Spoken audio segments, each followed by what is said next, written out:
Oma loomulikku ilu on võimalik esile tuua ka seespidiselt. Apteekides on väga hea ränikeel, mis turgutab meie juukseid.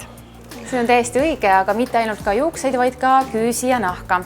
Räni on nimelt selline mikroelement, mida vajab meie keha toitainete rakku jõudmiseks.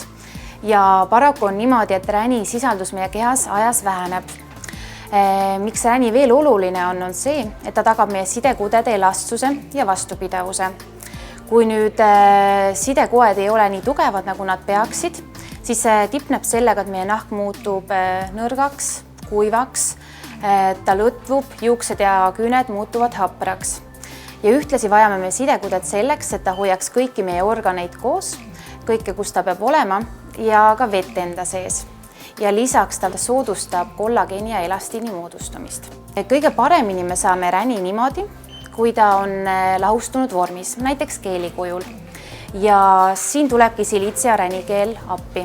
Aga siin ei tasu oodata üleöö mingisugust paremat tulemust, et peame arvestama, et meie nahk uueneb umbes 28 päevaga ja juuksed kasvavad veidi üle sentimeetri kuus.